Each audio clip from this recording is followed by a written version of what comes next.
Boom. Boom. What's going on? This is another Chuck's Raw review. I'm here with Chuck Vino, and I'm going to review Chuck. Oh no.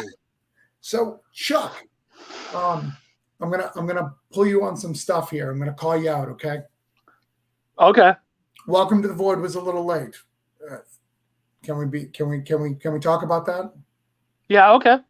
Okay. But everything that you've edited has come out on time, and both of your brawls have been right on schedule and have succeeded expectations. So do you believe that you are better at this than you used to be? Like you have grown as a creator? I think I've learned what I'm good at and what I'm not good at. And and when I talk to you, I'm very blunt and honest. And I think I've said this to a lot of people. I fucking hate being a publisher. It's my least favorite part of this whole thing.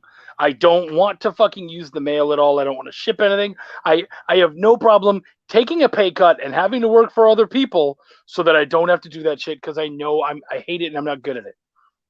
I'm fine with that. I wouldn't say you're not good at it.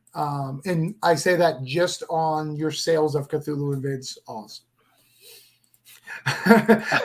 You're really good at selling other people's stuff. And I didn't know if I was. That's why I did the steak thing that I just talked about. Yeah. I didn't know if I could be good at it. That's why I tried it. Okay, so I can sell in person, but like having it's the shipping aspect and the paperwork and all that kind of stuff. I'm terrible at that and I hate that part.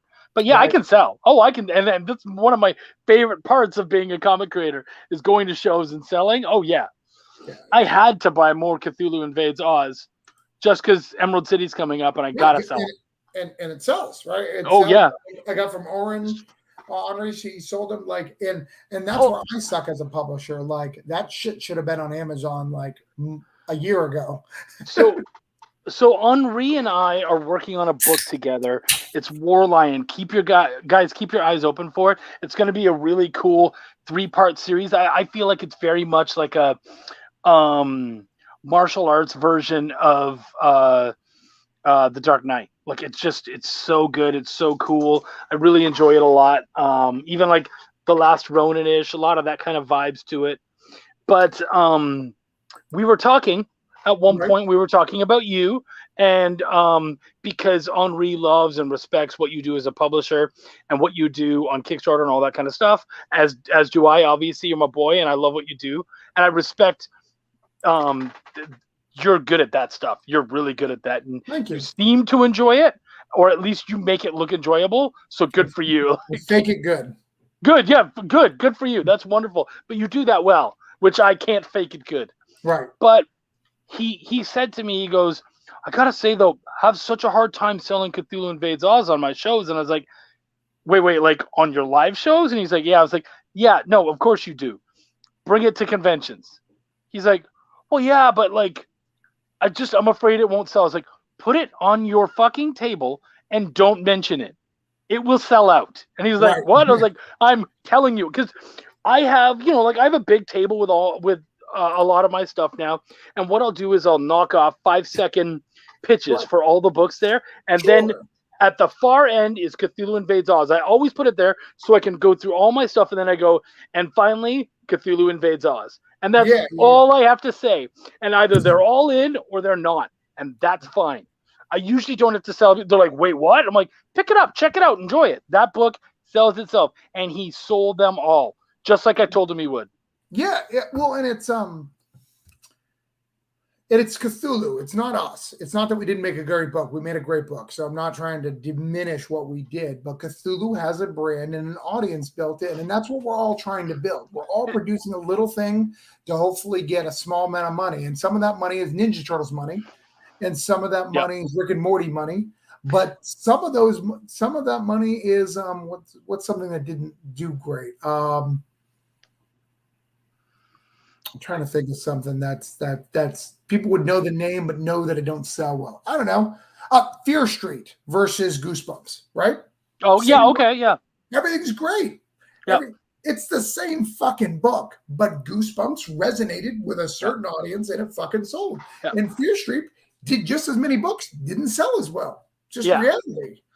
And you know what's funny is that and a lot of people don't seem to recognize this, but different books and different styles of books do better on different formats. And you just kind of have to find the platform. And so Cthulhu Invades Oz, or Cthulhu and Oz, those are things people love. It's tangible. It's right in front of them. That's convention stuff. They love the weird stuff, and they jump right into that. But and hell, Kickstarter too. We've seen that. Kickstarter loves it. But put it in a comic shop, or it has a harder time to sell. Yeah, absolutely. I mean, it sells well in the comic shops again, but you've got to put it in the right spot. It's all about placing. You don't put it. The negative is, tell me, you're alive again. Yeah, I didn't want to go to bed, and I should be sending emails out to get people to back holiday spirits. So I just figured I'd hang out with my buddy Chuck, because we talk for hours anyways. Figured I'd waste a half hour or so. I'll talk about the campaign at some point. But by the way, back holiday spirits. Yeah, back holiday spirits. Here, I'll show the link or something. I think I can do that. I don't know, it's somewhere. But back it. Yeah, we'll get to it. Shh, be cool. You're making it weird.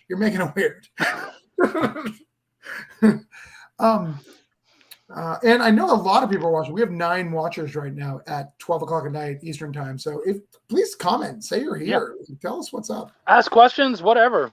Yeah, and Henri, one of the things that I did for Henri, because I love Henri, is he. Thanks, Greg. I appreciate it. Right there, bag it. It's in the Facebook. That's a mic drop right there. Greg is pulling a perfect mic drop. Good way to clock the needed hours. Yeah, no, it wasn't the needed hours. Justin's on. I love that dude. Hey, Justin, he's a great dude. I love when I see Justin. He's great. And I once just gave him a shout out and put him into a thing as a comic creator that I respect, and it blew his damn mind. And it really upset me. It fucking pissed me off that it blew his mind that no one's done that before. And I know Tyler did it. I'm not saying no one at all, but that it happened so infrequently. Yeah, he needed the extra recognition, because he's a great creator trying to figure out his thing, and he's a hard fucking worker. We've seen him do a live video and go like, I gotta go tow people, like, and fucking stop and get out of here and tow people. Right. Wendy says hi guys. Hey, beautiful. Nicholas says hi. Nick Mueller. I believe we got your book coming soon, Nick. Gotta say, by the way, the PDF of Cthulhu Oz didn't do it justice, but as soon as I got the excellent hard copies, it was so much better than I thought it would be. Yeah, thanks. Yeah, absolutely. And it feels so good. Yeah, that book is so good. I mean, I've literally read it I don't know how many times over, and in fact, my table mate Doug grabbed it one day and started reading through it, and he's like, "Holy crap, this is a really good book." I was like, "Yeah, it is a really good book, and it's really good to be a part of it." Yeah. It's good. And so going back to what I was going to say, today, there's been select people on the internet, which is fine, who called me the hero of Kickstarter, and I'm not accepting that moniker, but I absolutely act that way sometimes. Like, I will exactly say that I take that role on. From like the first time we met, Chuck, when you had a guy, you just randomly were telling me stuff, and you're like, yeah, I was part of this Kickstarter, and the guy, a friend of mine, fucking backed it. Mm-hmm. He got screwed out of a character. I'm like, well, he's in Brokedown now. Like, he's in Brokedown 2. Let's fucking. He's been in Brokedown 2, 3, and 4. Yeah, he was in the whole thing. He was a big part of it when it all got to the end. Yep. Because I do believe that Kickstarter is only as good as you treat your backers, and you can win someone back if you treat them well, right? Speaking of the first thing I said when you got here, your first Kickstarter delayed, but you have overachieved, overcommitted, and you communicated through everything, which I think is amazing. And I know that Welcome to the Void, the next one, is going to fucking kill. I know that you fucking killed my numbers in Baal. Yeah, you may have had to beg for it at the end and use me as a fucking scapegoat, but you fucking did it. I mean, and that's the fun thing though about Kickstarter. For guys like you and me, it was never about I have to beat Travis. It was always about I have to beat Travis so Travis can beat me. Like, it was always just about us lifting up those numbers, and we keep pushing each other. Right. And so it was just like, it was never like, I want to show him. It was like, cool, I need to raise this bar for both of us, because then he's going to come by and destroy it, and then I'm going to have to come back and try to swipe at it the next time. So, yeah. Right. Yeah, sure. And I think that's the thing. And same thing with Henri going like forward in the future of my history. Henri has no right selling Cthulhu Invades Oz. We were just talking about that a lot. No right to sell a Cthulhu Invades Oz. But you know what? He decided he wanted to sell comics. So I'm going to let him sell my comic. Yeah. And I'm going to give him a discount just like he's a store. He is. I buy comics from him all the time. Right. I have a bunch of X-Men and Wolverine, and basically he knows when I show up on his live show, he starts going for the X-Men and Wolverine, so there's a good chance I'm going to pick them up. It just came together and curated. Oh. Yeah, James, absolutely. Chucky P. Rock. Thanks, Kev. Rising Tide Lifts All Boats. Yep. We hear that one a lot. Yeah. But yeah, absolutely. And so I'm struggling with this moniker because it's used as a negative thing against me in these particular terms. But I also have to accept that I do that. Every time I've gone to war, as you would say, it's really to protect somebody in comics. Yeah, maybe they're my friend, and maybe I'm even wrong on an occasion or two. Like, I'll even accept that. But it's never to not defend indie comics. Yeah. And doing right by people in some level, right? Yeah. Right. So I don't know. What do you think? What should I accept that moniker? Like, because I know someone who wants to sell the devil and they enart it. And I'm not saying that to for those who report this to Rob. I'm not saying that to mock Rob. I'm just poking fun. Honestly, dude, here's the thing. Yeah. There's been times where I'm like,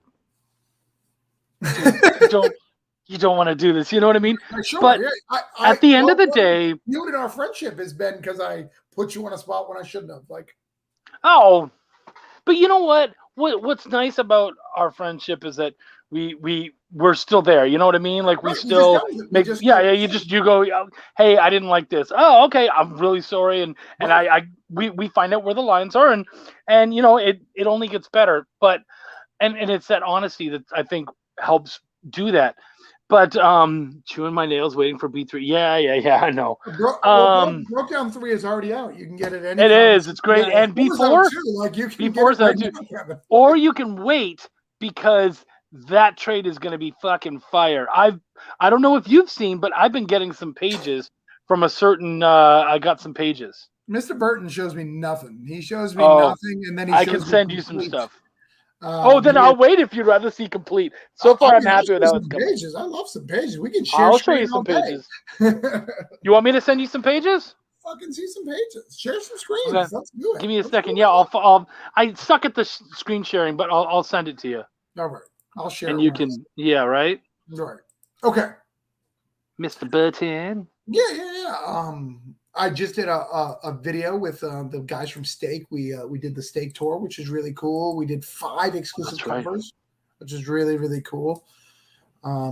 It's really cool to be part of this community and try to grow this community. Oh, is Chuck frozen? Am I frozen? No, I was frozen because I had to go and send you the pictures. But I'm here. Oh shit! He's even trying to letter he always tries to letter the stuff. He knows Jerome exists.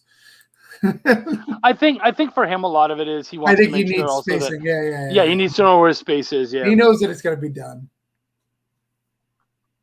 You're as crazy. He says, "I'll send them if you want. You're crazy busy as I know. I never know when." Yeah, it's true, man. Like, someone messaged me today and was like, "So I guess I don't get the job." And I was like, "What the hell are you talking about?" He's like, "We started a conversation 2 weeks ago about being a colorist." I was like, "Oh yeah, I got busy. I'm so sorry. I went on vacation. I did a whole bunch of shit. Yeah, let's talk." I don't know if I'm using you or not. I haven't made that decision, but yeah, let's talk. Yeah, but you need to come on to Atomic Camaraderie podcast sometime. Anytime you want, man. Just message me. I'll come up. What is it? Comic camaraderie, yeah. Like camaraderie, yeah. Okay. You should have an artist draw you up as a superhero, but Chuck has a sidekick with the pink headphones of power. Greg Ayosa, what's up, buddy? How you doing? Yeah, we're not playing poker. Is he here to call us out for not playing poker? Well, to be fair, I was playing poker. I just got back from my bar poker. Oh, okay. Yeah. Oh, Texas is opening up. Your bar poker's back. No. Yeah, well, yeah. I mean, we're back, but it's still illegal as fuck. But I play. Well, yeah, but it was illegal as fuck before. But Yep. Yeah, nothing's changed. so in New Hampshire, it's also illegal, but you can do it for charity and you can do it for certain amounts of money.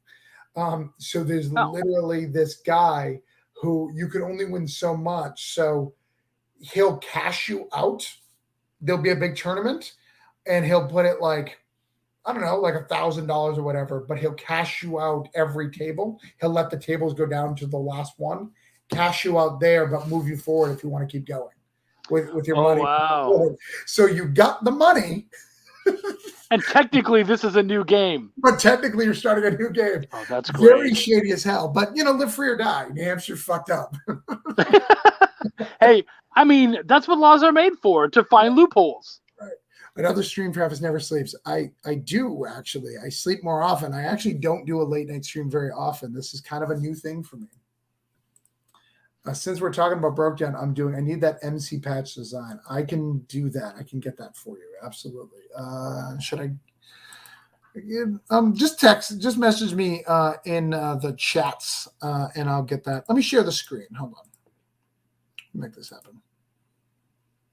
So I'm always working on shit. Like, people don't know how hard I work. I wish they did. There you go. So this is the page. I can't really zoom in. That's kind of the biggest we're going to get it. Maybe I can make it a little bigger. Hold on. Let's see. A little bigger. Wait, hold on. Does this make it bigger? Tell me, Chuck. I'm not looking. No. It makes the notification bigger, but the page didn't get any bigger. Yeah. The pictures didn't get bigger. That's the best we got. I'm not much better at it than you are. But that's a page. We're working on the... so what I decided to do as a crazy man. So here's the thing. We work really hard, and then we get to the trade. And the trade's supposed to be the bank.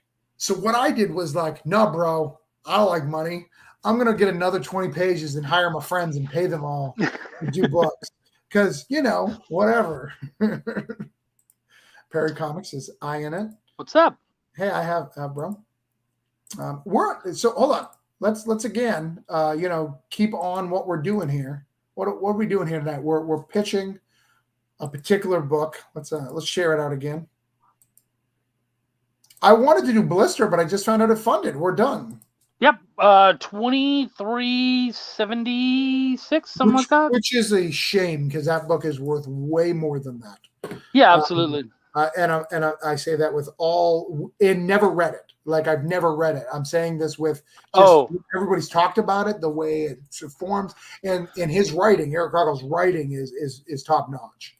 I've read it. I edited the new, like, I've helped to edit the new one. So yeah, man, it is really good. It is a lot of fun. I don't have to say that anymore, but I can. I'm very excited for this book.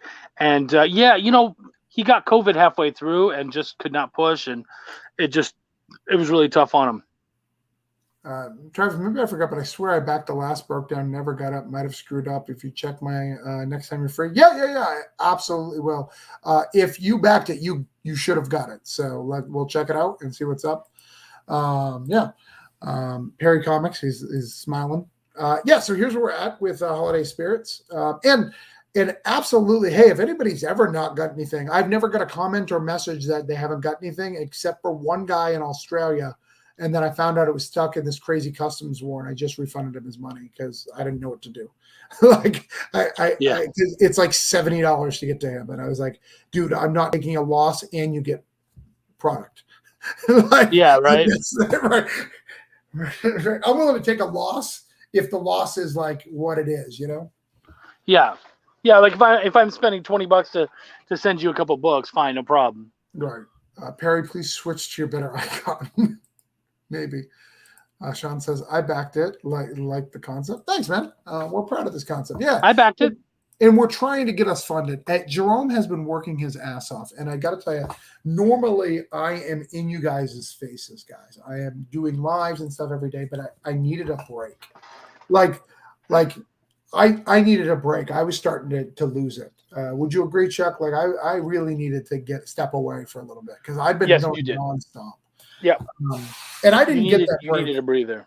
I didn't get that break for the record, but I probably did and don't realize it. Like I packed my days, but I also didn't have to take care of a 2-year-old. You're right.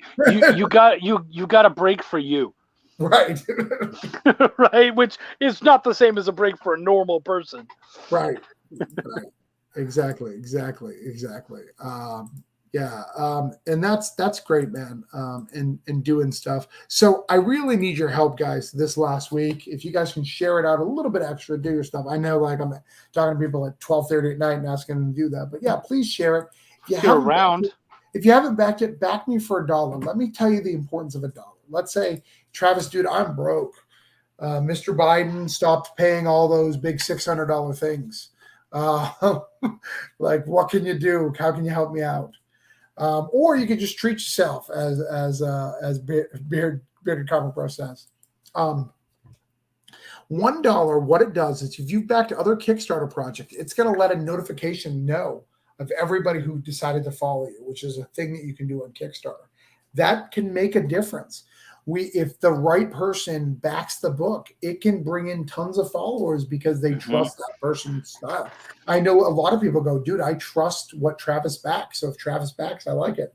I even have a retailer like that who's like, anybody you have on your thing, I'm gonna put on your stuff. I'm gonna put on and get my comics. And then one person came in, had a $12 price tag on the back of his book. He's like, I can't sell this, Travis. I was like, I never told you to buy that. That's on you. Right. Travis, how many different printers have you used? 3. I've used Comic Wellspring, I've used Mixum, and I've used Comic Impressions. What about you, Chuck? Kablam. Okay. Kraken. Kraken. Yeah, Comics Wellspring and Heroes and Villains. Bearded, dang, I backed it. Apparently I'm not the right person. No, actually, you are who got the other 238. We're at 239 backers. Yeah, right. And you're the reason why we got the 238. You're the cascade. Thoughts on each printer? We don't like Kraken. Well, Kraken doesn't exist, so that's an easy one. And they don't exist because many people stopped liking them when they decided they didn't exist. So here's the thing, guys. I don't think, and I'm sure Travis would agree with me, I don't think either of us want to be calling out printers here. Right. Everyone has. So what I will say is we each have a go-to printer. Right. For me, I love what Hero and Villains do. They're really amazing. And honestly, they always take very good care of me. They can do small batches if I need and bigger batches. And they can sometimes do them on the fly, like if I give them the time. Right. And actually, I've seen 8.9s, or sorry, 9.9s and 10s come out of that place. Mm-hmm. So if you do a lot of work with collectors, they're a really good place to come through because they take really good care of their comics, and you can get some really high ones. Good night, Katrina. Have a good one, hon. So yeah, I like them for that, and they're always straight. They're the Lady Death printer, right? No, well, they might do some with them. I'm not sure, but okay. They Krista Crawford, who does Wolf and I, that's her and her husband. Right. Well, and I know the Lady Death printer, like that's their thing. They're like, our rates aren't cheap because you're going to get 9.8s to 9.8 to 10s. Oh no, these guys actually have a very good price. I'm always happy with it. But let me answer Sean's question. I can go tell a positive thing about every printer. How's that? Okay. Yeah. Yeah. So Lee Giles says page by page. Absolutely. There was one time page by page. I did a video about people who messed up my print run. And my printer was fixing it. But before my printer fixed it, he volunteered to print all of it for free. All of it. And replace it for people to make sure people would take care of, to give back to the community. And he saw what I did in the community. So that guy is fucking top notch. If I can ever use, I haven't used him yet, but I will. I absolutely have used him. He's a really good dude. It'll be a good fucking thing. I just know that because he's a smaller shop, you got to get your shit in early if you want to make sure you hit your Kickstarter stuff. Nothing wrong with that. And the positive of that too is he takes care of your shit. He makes sure it looks right. It's going to be good. He spends that extra time. Comic Impressions is always done right by me. They've been really good. They're a scout printer. They've got a lot of options, which I like about them. Mix'em got me the Cthulhu Invades Wonderland stuff. And you got yours, right, Chuck? My Cthulhu Invades Wonderland? Yep. Yeah. They're fantastic. They came out really, really well put together. And they came out fast, which I really liked about them. So I think that they're a good shot on that. And I highly recommend them for that. Kablam, even if you don't, there you go. Even if you don't like Kablam, Kablam has done stuff for the community for years, way before anybody. They're like the Image Comics of stuff, right? They were doing indie when indie wasn't cool, right? Well, I guess they made indie cool, but they've always taken care of it. Wait, did I miss one? Kind of. There's a preview. There's a preview you can get. Yep, that has a 30-page preview in it. Yep.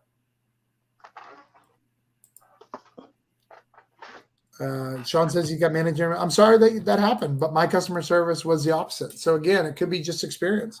And yeah, I've heard a lot of people who swear by Mix'em. So yeah, it's absolutely stuff. And, plus, and that's it's fun to say. Yeah, it is fun to say. And that's not to call you out, Sean. It's just different people have different things. And you were honestly the first thing I've ever heard bad about them. So. Yeah. Well, the only other thing I've heard bad about it is their size is slightly bigger, and that bugs some people. It's like this much. Trying to get them into bags and stuff. Yeah. It's like this much. So if you buy the wrong bag that doesn't have that little bit of give, people get frustrated. Well, or if you have like a thicker, like a 40-page book, it's even thicker because it's that much wider. Right. Yeah.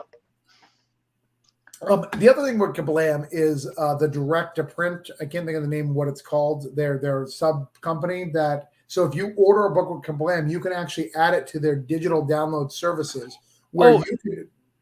Is that Drive-Thru Comics? No, they're not Drive-Thru Comics. That's a different company. But whatever their thing is, I mean, maybe it's Drive-Thru. I don't think so. No, it's like Indie something. Indie Planet.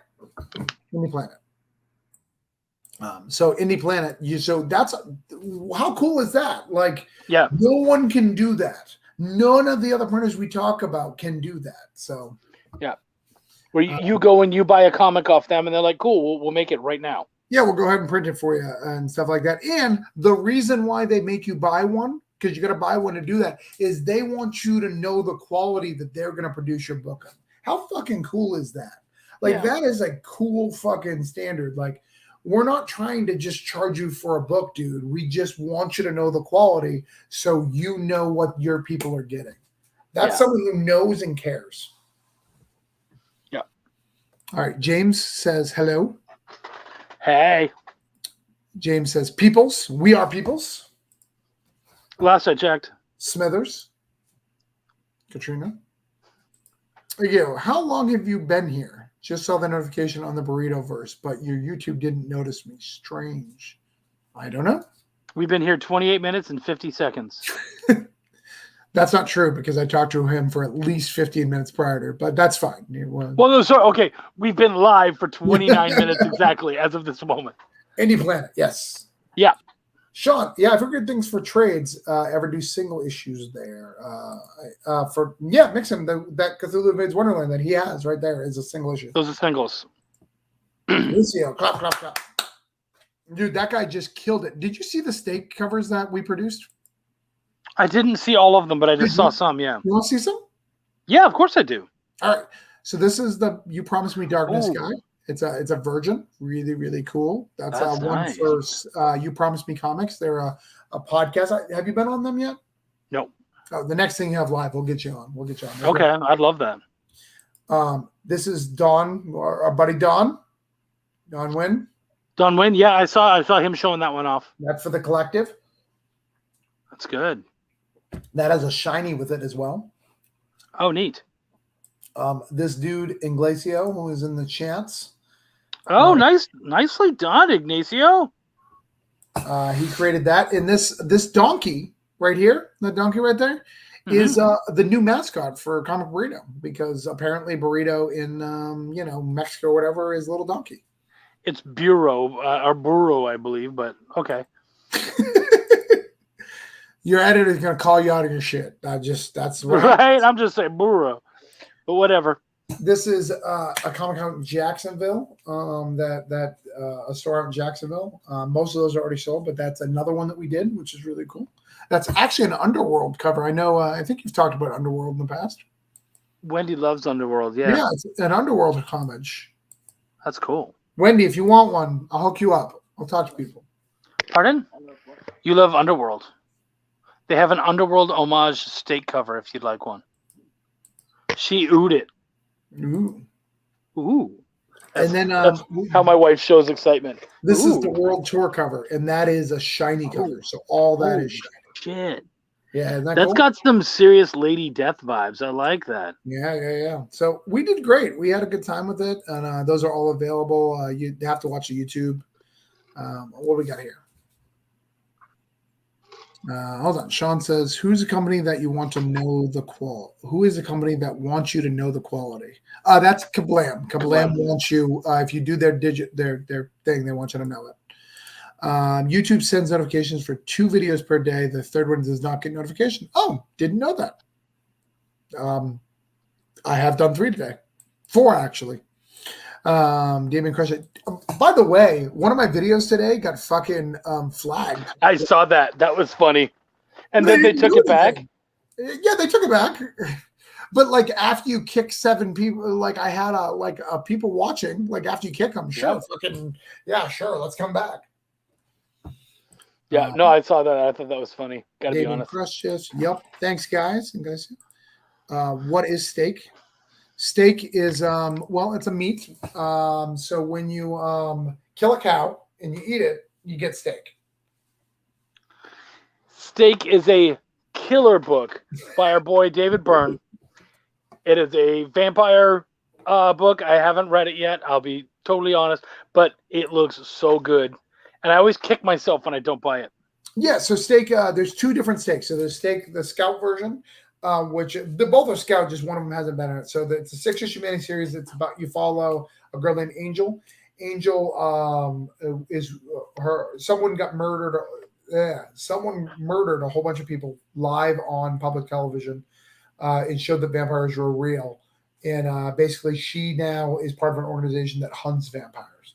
And the vampires in this universe, what makes them special is it's a genetic disease, kind of like a mutation. So it's not like it's just certain people have them. They don't have the sharp teeth or any of that stuff. And then the one that we're selling this for is Steak Jessamine. Jessamine is one of the vampire characters. And this is a flashback tale of her during slave times, killing some slave owners because of some rogue vampire. You can't go wrong there, by the way. Can't go wrong, right? And it's beautiful color. What's cool about it, the spot color, like the Dawn cover. Yeah. So, all right. Thanks, Tom. Chuck reported you. Did you fucking report me, Chuck? I did not. Adam says that's too much work. Adam Barnhart. We love that guy. I loved having him on the show. He was great. See, again, editors are correcting me. She's like, that's steak. We got some laughs. Well, let's check on the Kickstarter toll. So let's see if anybody's done their job. All we told them is to back. Hold on. I got to refresh. Don't. David, nobody. No, you're not David. You're Chuck. You guys are Chuck, I am. No one gives a shit. No one gives a shit. They're just looking. I don't know what to do with you people.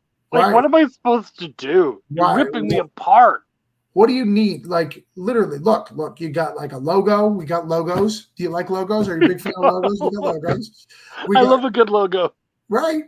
We got backer awards. You want some digital comics? We've got 3 covers. Fucking pick a cover. You can pick whatever one you want. I don't care. I wish that more people would try to sell me their comic by showing me their logo. Like, look at that logo. You know what? I'm all in. Let's do it. It's a great logo. I think you know what?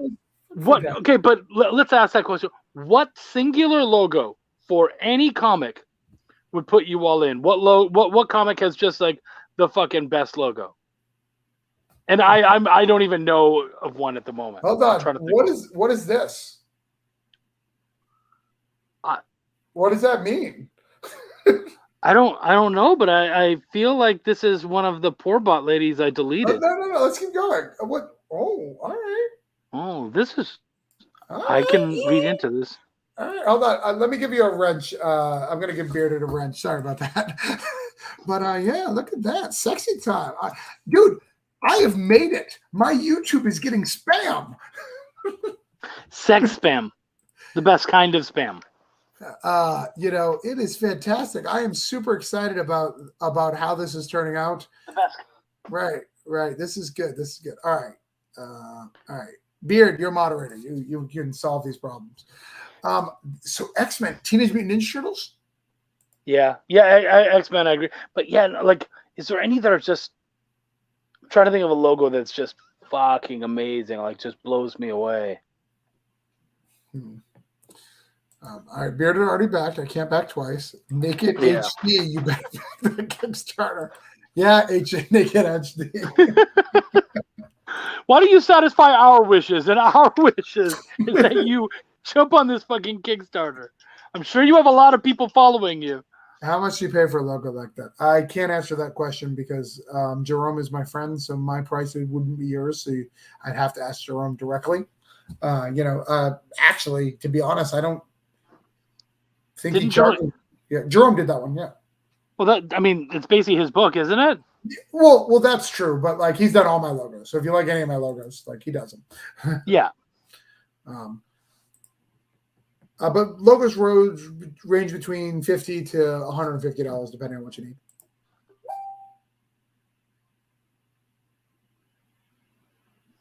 Yeah. So we've got this. We've got the digital edition. So if you're cheapo, I mean, if you just like digital comics, you can buy either one of these right here. You say if you're a cheapo? No, I didn't say that. I didn't say that. That's what you heard. I would never say that because that would be an attack on my backers. I appreciate all of my digital backers. Thank you for those who back digitally. I appreciate digital backers too, because it means I don't have to fucking mail them anything, which is great. You guys are my favorites. And then pick a cover. I don't care which cover. Do you, right? I'm not, no pressure. I just charge $5, more for a couple of them. Whatever. Right. And then we got combos if you want some combos. We got the whole family there. We got the collector's kit here. We got some retail bundles. We got some cool shit. I would love to have seen. Obviously, it's not possible. This is one of those dream scenarios. Yeah, what's up? But a Bernie Wrightson Holiday Spirits cover would have been ridiculous. That would have been fun. I don't think he's done. I think there may be a sequel. Like, he's going to start harassing people. So if anybody's interested in the sequel, talk to me. Backing gets a long way. Bernie's dead though, so I think that one's going to be tough. Yeah, but you could. I thought you were saying like an homage or something. Okay. Oh yeah. Oh certainly. Oh, of course you could. Yeah. And actually, someone like a Thomas Tenney or whatever could do a great homage to that because he does amazing horror comics. Oh, it looks sad though when you see it. So I'm looking from the admin side of YouTube, and I see. Hopefully, maybe I can share the screen. Here, let me stop sharing. I want to show you it. It seems so sad. Let me see. Let me show you what I'm seeing. Because I've never seen this before. Because I've never done this before. It is fantastic. Hold on, I gotta pause. Can you see my screen? I can. Look at all these deleted. It looks so sad. These deleted messages. Like they got the little red, like, oh, poor guys. Like, she's just trying to sell me sex. Like, what's she doing wrong? We appreciate the offer. We're married, both of us, but we appreciate the offer. Right. Happily married. I'm very happily married. Very happily. Quite. Yep. Travis hasn't wrenched me yet. All right. I'm particular to my logo, except it's not on comics. All right. Well, then what the fuck are you even talking about? Wrench it, Greg. Skull Kickers. Oh, that's a good one. Yeah. Are you pumped for X-Men 87, or is it going to be pissed, or is it going to piss 12-year-old off me? Undecided yet, but they told all the X-Men stories I wanted to see, except for Age of Apocalypse. So just saying. You didn't think about that, did you? No, I remember when Age of Apocalypse came in, I was all in on the X-Men. And a lot of people they don't realize something about Age of Apocalypse. They look back at it and they go, it was a really cool series. I liked it a lot. Yeah, blah, blah, blah. Of course. That shit is natural. What you don't understand, though, is the level of balls that it took for you to take at that time, X-Men was basically Marvel's flagship fucking title. And all of its offspring. And for 4 months go, we're shutting it down. We're going to do something else somewhere else. We're going to give you a different version of these characters. And in some books, you're not even going to get the characters that you usually would get. And then 4 months later, we're going to bring it all back again. And it was such a ballsy move. Because really, anyone who read it all, kind of picked it, it wasn't something that you could just pick up and read one. Once you read one, you needed all of them. And I think, most people I knew owned all of them.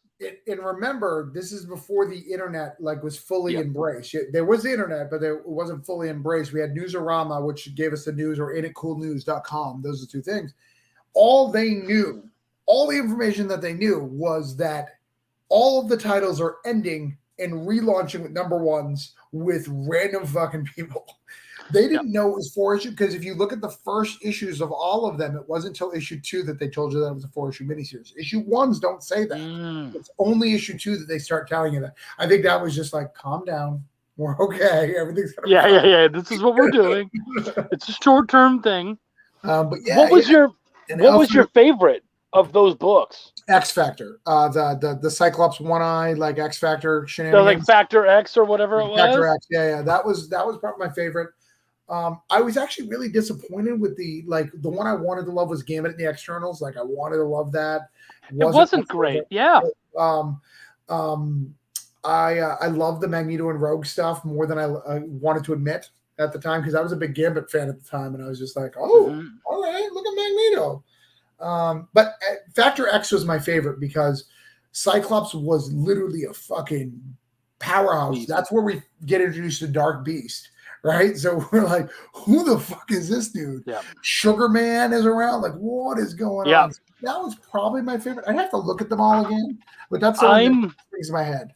I'm a huge Wolverine fan. Oh, so the Wolverine and Jean Grey. And the Wolverine, because of course seeing Wolverine and Jean Grey together was huge. Even though it didn't last, it was still amazing. But one of my favorite moments was Wolverine only had one hand, and then the other one had been shot off by Cyclops when Wolverine fucking cut his eye out. Right. So Cyclops has one fucking eye, and Wolverine has one fucking hand. You're like, oh, this is amazing. And I remember he was fighting Donald Pierce, who had gone full fucking, had the claws out and was just ripping them apart. Yeah. And he had ripped apart Wolverine's one hand, his one good arm, on this dirigible. They were trying to send in blimps to set off these bombs, and he had stopped them, or he was trying to stop them. And Wolverine goes to take out Pierce, and Pierce is laughing at him, going, "What are you gonna do? Stump me to death?" And laughing at him because all he had left was a stump.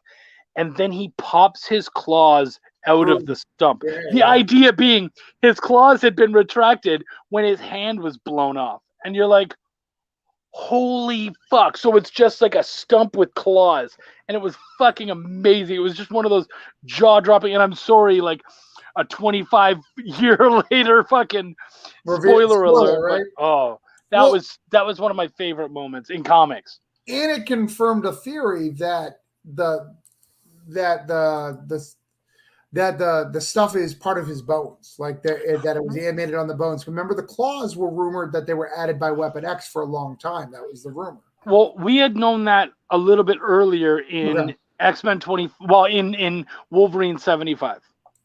That was before. It was before. Ripped up before Age of Apocalypse. Yeah, he did. Age of Apocalypse happened Wolverine 90. That's how big of a Wolverine fan I am. Right. I remember that last, and that was the fight. Wolverine 90 was Sabretooth versus Wolverine in the prisons of the mansion, and they're fucking going at it. And the last panel, Wolvie pops a claw through his brain. And then that's when it all crystallizes, and we went to Age of Apocalypse. And they're basically like, you can find out if he killed Sabretooth or not in 5 months. Like, holy shit. It's crazy. All right. Yeah. Let's look some comments real quick. We'll go back to X-Men. Clap, clap, clap. They're gone. He should crush my wrench roll. It's what he said. Sorry, there's been a lot since then, so I don't know. No, that's okay. Started shooting cheapo. Any thoughts about making digital comics FNTs? I don't know enough about it to consider it. Yeah, and I've heard too much bad stuff too, to be honest. So I hate making digital because I always miss the emails and I'm just sending free money to Travis. You're welcome. That doesn't bother me. Yeah, right. I'm not against it. And in general, are backers okay for covers having different prices? Yeah, absolutely. In fact, that's a standard in the stuff that, there's a common one, and then the more you spend. In fact, like right here next to me, like this is a Virgin, which costs you like $20, but this is the fucking metal, which costs you like $60. Oh yeah, you didn't see that, huh? No, that's nice. It's pretty. We own one metal, and it's. I actually like the Virgin better color wise. I think it's because they do it on a silver metal. Like I think it just washes out the colors. Yeah, he's got more of a yellow skin than that orange. Yeah. So personally, I like digital. I sometimes just want to support the creative. The comics are fantastic. I get physical. We do that too. Both of us do that all the time. Well, I mean, you can't, like, you've backed, what, 300, 400 comics or something stupid like that? We're in 500s. Okay, all right. Sorry. And so, again, superhero complex, right? Like, I have to help all these Kickstarters. Like, it's my fucking person. Yeah, I got over that a while ago, I'll be honest. Yeah, I was like, sorry, guys. Chuck and Travis, we're going to start a weekly X-Men show in the prep for the 90s. Then he said, Chuck, Bearded, like I know I made a joke about that, but I am totally down with co-hosting X-Men Rewatch with somebody. I'd be all over that. So yeah. Age of Apocalypse is really good. I really like the art, went to a massive notch. Well, that's when we got guys like Joe Madureira. Yeah, absolutely. And that's when he really his shit really came together, and I loved that. There's this one scene where Holocaust went. I think it was it was Astonishing X-Men. We don't call him Holocaust anymore. What's his name now? Atrocity. For some reason, that's better. Well, at the time he was Holocaust. So I'm not kidding. That he's changed. I don't know why. Well, I'm sure. I mean. He's one of his biggest enemies is Magneto, and having Magneto's biggest enemy be Holocaust could be an issue. I think that makes the most sense. I'm going to be honest. So should we have like what is it? Black Panther's villain is going to be Slave Driver or something? Like, very bad. So here was all the titles. So they had Excalibur, which was okay. They had Gambit the Externals, they had Generation Next, which I thought was the weakest. I felt that they did not really utilize the Gen X crew at all. Really, it was about Colossus and Kitty for the most part. Which by the way was the costumes for those two were amazing. But Kitty with the claws. Yeah. And then you had Astonishing X-Men. Yeah. I don't remember. I gotta see the cover. There was Astonishing X-Men and then Amazing X-Men. Amazing X-Men was Quicksilver and Storm, right? Yep. Yeah, and then Astonishing was Rogue and Sabretooth and Blink and Morph and all them. Yeah, okay.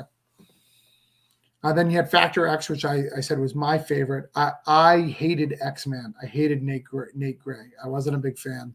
I know that I'm in the minority of that, but I wasn't a huge fan. I liked the idea. Okay. The pre technovirus.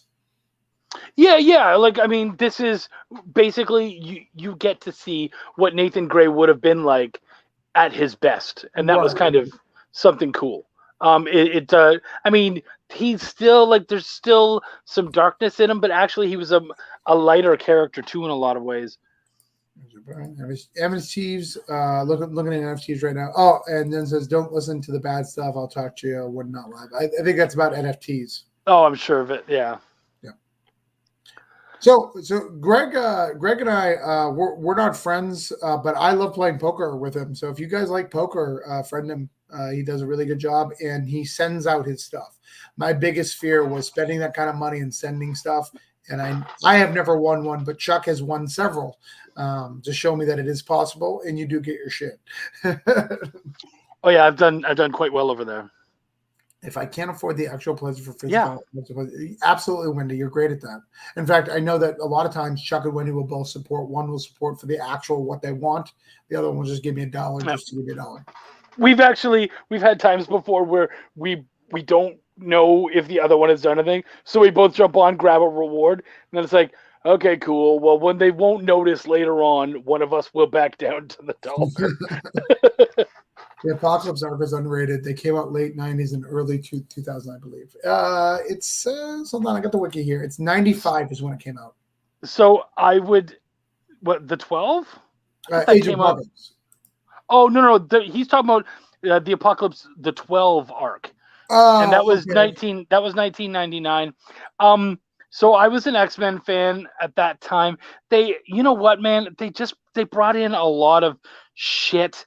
It really felt, honestly, like they had kind of waited until 1999 to do it, and there had been better things and other things that had been kind of foretold that never came to, and like you bring back Mikhail, Colossus's brother, and then get rid of him right after this whole thing is done. It's like, right. Really, you just brought him in for that? Like, it's so lame. So the 12, actually, I found it a little disappointing. We had Wolverine. Actually, okay, so Wolverine, his death was pretty fucking cool. I'll give you that. Sure. Well, and did you ever read the Return of Wolverine? How he came back to life after they killed him? No, I didn't know how they'd killed him or any of that. No. So it's fucking great. Yeah. So here's what happens. So there's a woman whose mutant power is to make zombies, but it's only with mutants. So she can make them and she controls them. So she resurrects Wolverine because why would you not want Wolverine if you can do that? Yeah. But Wolverine, when you activate it, you activate their powers because you use their powers to fight and do shit, right? Because if you're going to have zombies that are mutants, you're going to want to do it. It starts regenerating him. And he's trying to take control of it. But I thought that was a good way to do it. Not cheesy, very comic booky. And we haven't had someone who's controlled zombies like as an X-Men power. Yeah. Right. Like we've had people control the dead, but it's normally a sorcery thing. Like that's the Midnight Sun. Yeah, but as a power, no, that's really cool. Yeah, I agree. Yeah. So I thought that was cool. And she has a cool origin story of how she got it, how she found out she had it, And the other thing about her is she's fucking evil. She's not one of those people who are good. She's just evil. Like she took over a town and held it hostage in Genosha. She resurrected the mutants of Genosha and took the areas. Oh, wow. Pretty cool. So here's a question, because apparently we have some X-Men people out there. So I'd love to hear this, but I just want a Jubilee movie. Yeah, right? Okay, and that actually kind of goes into my question. Is there an X-Men character that you feel like they never got to do right? That character just didn't get their time. No, Greg, I didn't understand. In the X-Men movies or in the comic? Well, for me, it's comics, but if you want to do movies, I'm fine with that too. For comics, I feel Bishop never gets, for all the work that they put into Bishop, especially talking about Age of Apocalypse and some of the other storylines when he was trying to kill Hope, they always throw him on the back shelf. Like, I feel he's been elevated and then de-elevated over and over again. Yeah. And it's not like Storm, who goes, I don't really want to be leader. I'm going to do it when I have to. I know I'm good at it. I just don't want to do it. Like, Bishop's like, always a leader. That's his thing. Right? Yeah. So I feel they always do Bishop wrong. Same thing with Gambit. Same thing with they never utilize him properly. He's always used to do something shady, and they never let the character fully evolve. They'll let him evolve for a year, and then he'll do something shady in his back. But they never let him do something worse than what he did before. Dude, the guy was willing to kill the Morlock. Even when his big sin, right, with the Marauders was he unlocked the thing, but he just fucking held open the door. Yeah, it's shitty, but he wasn't part of the murdering, right? Yeah. In fact, he saved Marrow. Yep. That's one of my characters that I feel they didn't give it, and that had been mentioned recently. It counts. It's just not what we're talking about. In fact, the way mutants exist in Ultimate X-Men is awesome. I think it's cool. It's a genetic experiment. It is its own separate thing in a lot of ways, but also I felt like, for me, amen about Gambit. Yeah, for me, I felt like the Ultimate Spider-Man run was so good that to put any of the other Ultimate series up against it, they couldn't stand up. And I'm such a huge X-Men fan, and I felt like that series, there was so many times where they didn't have, they felt like they were experimenting with different creators on the title, and those creators felt like they could do anything, so they started just throwing any weird shit together, and so it didn't feel very cohesive a lot of times. I didn't enjoy it, especially when put up against the bar of Bagley and Bendis. That was ridiculous. But you do get Brian fucking K. Vaughan introducing Gambit. So I mean, I was pretty happy about that. Yep. The other thing you get in the Ultimate line is Magneto fucking cutting loose. Like, so Magneto pretends to cut loose, and every time he's cut loose in the regular X-Men, it's kind of off screen. Like when he took over Genosha, they talk about it, but they never showed him taking over. Yeah. When he lifted the planet to Asteroid M, like that's kind of up there. Like it's not shown like his badassness. We know it's badass because we can understand in concept. The only thing he's ever done like badass was ripping out a Wolverine's, animation. Dude, yeah. Though I think we've talked about this before. The better thing in that nobody gives fucking credit to is Colossus going, "Fuck you guys, I'm with him now." Because that's true. Wrong. And especially with Professor X, that dude has screwed over X-Men time and time again, like consistently. It's now a part of his character. So people are going to walk away. Like Professor X is the example of toxic masculinity. like he really is. Like, oh, I'm a good guy. I've done all these things for heroes, but oh yeah, look at all these bad things I've done behind the scenes for mutant kind.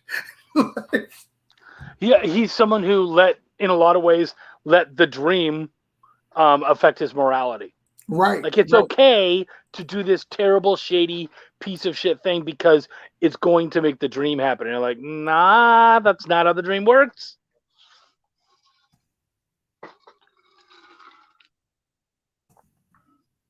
Sorry. Get my physical books from Caleb, which is cool. Oh, which books?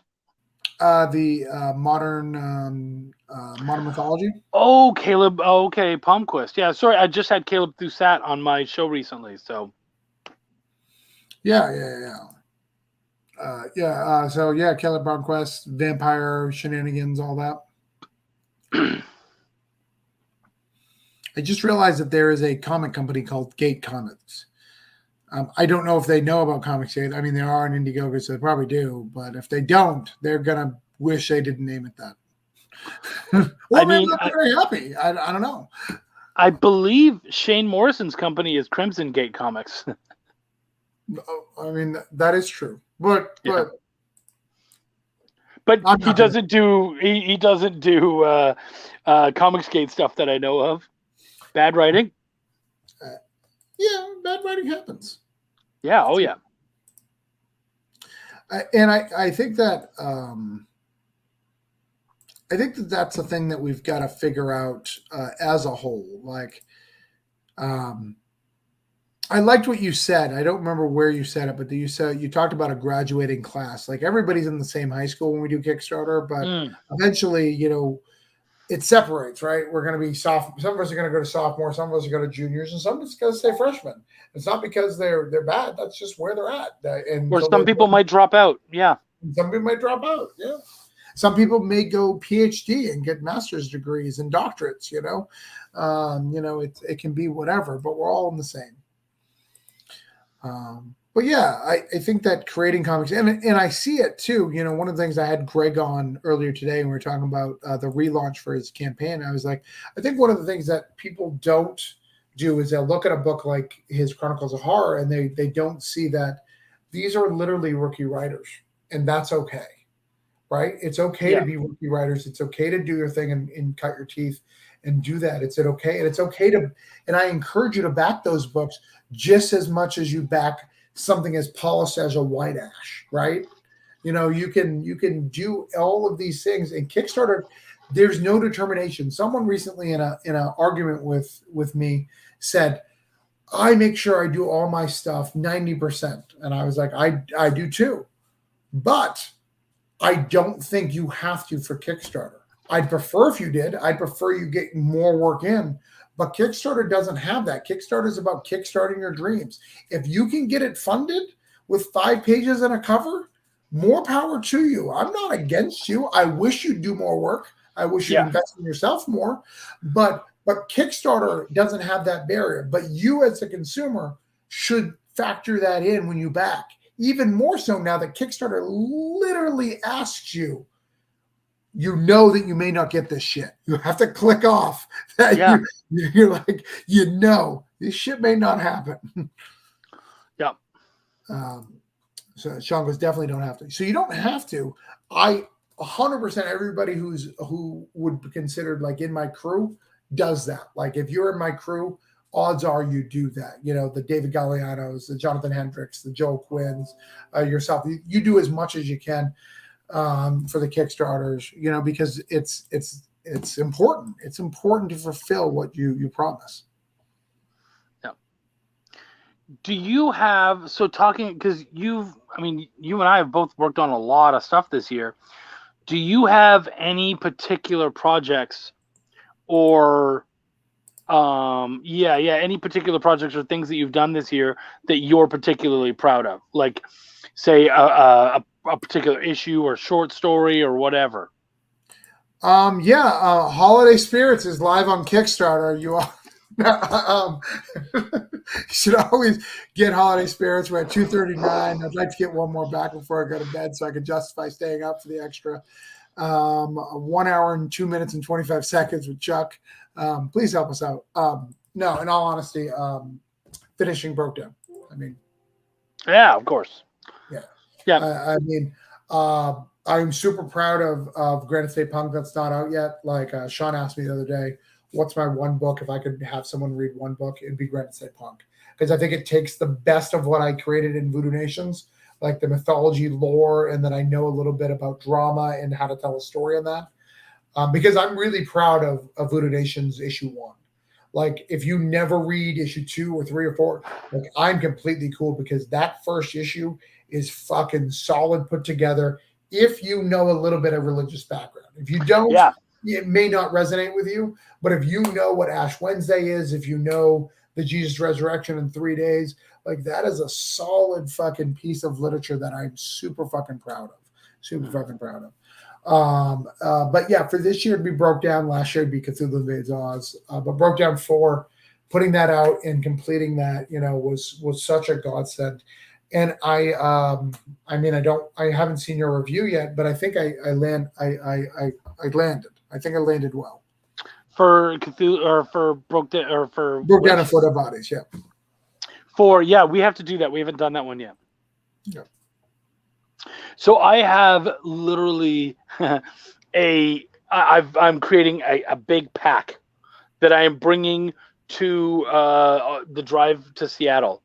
And what I'm going to be doing is sitting in the car, reading comics, and then I'll do my review in the car on the drive. And then once I get to my hotel, I'll start uploading videos. So like I'm going to go from like episode 67 probably to like into the 80s or something. So I have a bunch of comics. And I just want to. I'm like, I'm gonna be in a car for 66 hours, 33 one way, 33 the other. So we're just gonna get a bunch of those done. Right. No, absolutely. But yeah, that's got to be, it finishing something and finishing something well. More proud of Voodoo or Broke Down. I mean, I have to wait. I can't really answer that till Voodoo is done. Yeah, more proud of Broke Down because it's done now. Right, exactly. And that's the thing, is that as we grow as creators and whatnot, those things will always change. You want to believe that Broke Down is always going to be the thing because that's what you cut your teeth on and started on. But you know that as you grow and whatnot, there will be other ones that you learn to love in a different way, or that you are able to feel a little better about because maybe there you get awards, or people really notice it, or it gets into the zeitgeist, or whatever number of things. Right. Well, and the way I wrote Broke Down, it shows my lack of confidence in the beginning because I was really trying to make you have that Pulp Fiction vibe. And though my intention was 100% when I did it to give a comfortable feeling for the audience, it is also being lazy and comfortable and like using something that works to push your idea forward, right? By the end of Broke Down, you can see my story. You can see my storytelling, the way I tell stuff. Oh, this isn't Quentin Tarantino. It just felt like that in the first issue. Yeah. But I needed to get the confidence of one to like go, can I? Which makes me feel bad because I specifically threw a couple of Tarantino isms into the short that I did for the trade. No, because Quentin Tarantino is awesome. So what are you most proud of this year? We're running towards the end. I know the answer. Can I guess? Yeah, go ahead. It's Holiday Spirits, which is live on Kickstarter. It's he didn't do anything on it, but maybe he'll write a verb on the back and says, "I like it." Just being able to watch it happen. Right, the logo really. The logo is what did it for me. That's I'm proudest of that logo. Out of all his work. Out of all the work I've done, that's better. Right, and we've even done work this year together. We did this book right here. Yes, we did. Which, by the way, I don't know if he told you, but he has one of these aside for you. That comes in your package. Wait, a medal? Mm-hmm. Oh, he printed extra when he did the print run to make sure that everybody on the team gets at least one. Oh, kiss him for me. That's wonderful. Okay, I'll give him a big hug. But I'll let him know that you want it. I'll give him a big hug when I get over to Florida. But yeah, go ahead. What's your favorite? What are you most proud of? Now I'm starting to feel, what the fuck did I even do this year? Holiday Spirits, right? I don't know. I think one of the frustrating things was there was a lot of things that I did this year that didn't come out and haven't been seen yet. So, but I'm really proud actually of that of Bitch Rodeo, the short that I did for Broke Down. Okay. I'm really excited about that one. I felt like I kind of nailed an aspect of that world that we hadn't been able to play in too much. Mm-hmm. And I got to do you know what? I just spent the last several years ago, I spent 5 years working in biker bars as a cook. And so I got to live with a lot of bikers. And of course, the difference between bikers and what you see in like a Sons of Anarchy or something are very separate. So I got to kind of play off that a little bit and have some fun. And I feel like I did pretty good on it. So I had a good time with that one. Right. Yeah. No, I appreciate that. And I think you did a good job. Nice. Oh, thanks, Greg. I appreciate that. You're a keeper. You are a keeper, buddy. Now I'm going to feel guilty every time he messages me. Hey, you want to play poker tonight? Yeah, now you got to go play poker. Well, and I try to tell Greg, I was like, Greg, I create comics. And then I think that doesn't resonate with him because he's like, Chuck creates comics. Chuck creates just as much as you. Like, he's just on Kickstarter. What the fuck is his excuse? He doesn't create as much as him. I make more comics than him, but that's because it's other people's comics that I'm working on. You can ignore my spam mail. Your hand held me and helped me through Brink and Fetch. Oh, I was glad to do it. That book is coming out probably this year. It looks like December, and I think that's going to be such a fun book.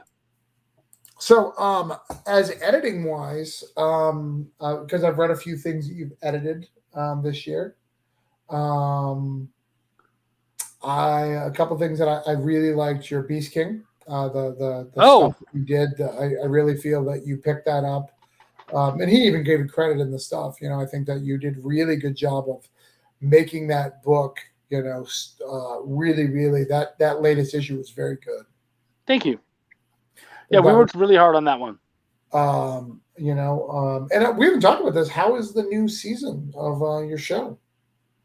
Oh, so we finished the season 3 of Children of the Essence. I'm super proud of it. Okay. I feel like we went. Eric, not so much. No. Eric's. I feel like we answered some really cool questions that came up like in seasons 1 and 2. Right. And I remember listening to episode 9 of season 3 with Wendy on the way to Dallas when we were doing Fan Expo. And when that episode was done, she was like, wait, is that what I think it is? And I was like, yeah, it is. She's like, holy crap, that is so cool. So like we really got to really play with what I like to call the web. And that is kind of how the storylines all sort of coalesce and come together and whatnot. And how, you put different little mysteries out there. I don't agree with that at all. I would say sometimes I'm oversung, but yeah, we just talked about it. I am the one who has the hero complex. He's the hero guy. Yeah.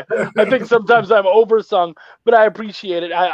And you know what? We love what we do, and we do it in very different ways. We both have our ways of trying to help the community and trying to. I think for both of us, it's one of those things where we want to leave the comic community better than we came in. Yeah, like we absolutely fucking care. Like I do not bullshit when I tell someone I care about their book or that their book is important to me or I backed it because of stuff. I actually care. Like I was talking to Mike Tenner today and I said Midnight Highway was one of the best books I've read this year. And he was like, "Oh, I saw you say that." I was like, "No, like you need to know, like I don't just say that to say that. Like it was a good fucking book and you need to acknowledge it." Like I backed like 100 some odd books this year. Right. I read a lot of books. Yeah. Like it is a cut above, when I do the creator hangouts and I invite people on, it's not just to boost people up. It's to show them that, they can do stuff. And I care about this community and I care about it in the goods and bads because our community has done bad too. We've done bad by people. We've called each other out before we knew full stories. That's happened in the past. We've called each other out who've needed it. People have disappeared who we haven't seen anymore. But we've also done hopefully more good. I hope that we've encouraged each other. Chuck and I ourselves, from the Advocated Tales Collective to Cthulhu Invades Oz. Those are platforms that we use to build people.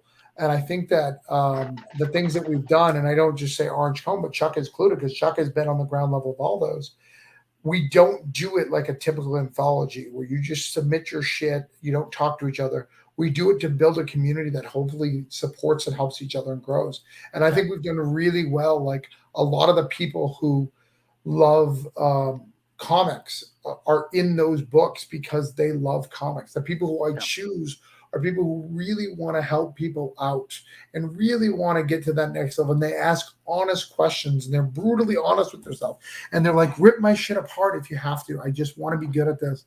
And I and all that stuff. And I take that stuff very seriously. Hold on. Wendy says, what I love about how you help Travis is that you're straightforward and honest when talking to someone about what they're doing. You don't hold back, but you're not brutal. I was just talking to my wife about that. I wonder so I believe I'm a Christian and I believe that when you become married, you become one soul, like intertwined. I feel like I did not have anger as much as I did with my wife. Now, my wife has rage. Like, if someone does her wrong, she goes, I swear I didn't have it to anyone but my family. like, I don't know. I'm going to have to ask this. So I've got some rage in me that wasn't there before, that has acquired over this time. Or is it just old age? Because, when you age, like, you see that old man, he doesn't give a fuck. Like, if he wants to pee on the lawn and everybody's watching, he don't care. Like, he's done. Like, what are you going to do to him? Well, okay, so here's what I would ask you. Yeah. Before indie comics, what did you love on the same level that you loved indie comics? Was there anything? Oh, no. I mean, I loved indie comics. I was funny story. You talk about how great Ultimate Spider-Man is. I was mad at Brian Michael Bendis for selling out because I loved Jinx and Goldfish and Torso. Like, I knew, and I thought he was, and I kind of felt like he was my secret, right? He was just mine. Like, and I fucking loved him, and I loved the crime stuff, and I loved that I could collect it and go to that next level. And I was so fucking ecstatic that he stuffed. And then he created this thing, and what made me mad, and I don't think I would have been mad if he took over like Amazing Spider-Man. It's because he was doing something that wasn't in my continuity, so it didn't fucking matter. Right? Because Ultimate Spider-Man didn't matter until it did, right? Because in the same month that Ultimate Spider-Man came out, it was like issue 5 of Howard Mackey's Spider-Man Chapter 1, which was in continuity retelling like certain years of Spider-Man's stuff. So I was so mad. So what I love about indie comics, and this is the secret, guys. If you want to fucking succeed in indie comics, I'm going to tell you the secret. And I'm not pretending like I'm some fucking like guru, that I'm a bed above anybody. I'm not saying that. Fucking talk to your fans and treat them well. Brian Michael Bendis had a forum for his fans way before he did anything. Donnie Cates is on the regular on Twitter talking about fans. He'll take anybody who wants to interview him at a con. Does not say no. Hickman, Chip Zdarsky, all of these people do that. They interact with their fans and build that fan base. No one who's making it right now. Scott Snyder, same thing. Does classes, does this thing. If you do not interact with your fans, if you just want to be a writer and you don't want to be that guy, you're never going to be that guy, so don't worry about it. Yeah, that's actually very true. That interactive, I think that's a big deal of why, not why we do those shows, but why those shows are so important to us is because it's so important to us to be able to connect with fans and all that kind of stuff. The fact that I can do a show every week and have a bunch of people show up, have a bunch of the same people showing up and talking about it and being excited about who we're talking about that week and what they do and all that. It's amazing. Yeah, absolutely. And I don't do it, and we do it live, but I know Chuck does it personally too. Speaking of Phil, like I talked to Phil today about some stuff. He was one of the guys who I was talking later, and I made the joke about the colors. He was the guy who I left him on unread. It wasn't that I. Oh, shit. Yeah, it was Phil. But we talked about it, and then we talked about some personal stuff of that I seen him and what he's doing, And I think it's beautiful to do that. He said, "Hey, Mike. Hey, Phil. Sup, fellas? Look at that guy. Joe Santos. Dude, did I see that you edited Comedian too? I edited the comic too, which is such a good book. Yeah, I have so much fun with that. I liked one. I liked one, but I think you can definitely help make it better. I mean, that's what editor's jobs are. So I'm really excited to see what he does. It was funny because, of course, it's a superhero book about a comedian, so it's the comic, which is hilarious. But they did this thing where they're like, "Hey, we want to kind of make some jokes for our bios. Can you do that?" And I'm like, "Hell yes!" So I wrote this little diatribe on basically how I felt like I did such a good job as an editor that you won't know that I did anything at all. So it'll just look like it's a really good book, and Chuck just cashed another paycheck. And man, and what was neat is, and I can't wait till we get to show it off, Joe. Joe did pictures of all three of us Right. that he drew in his comic style, and they're so good. I mean, mine was so animated and so fun, and the other two guys, it looked dead on like him.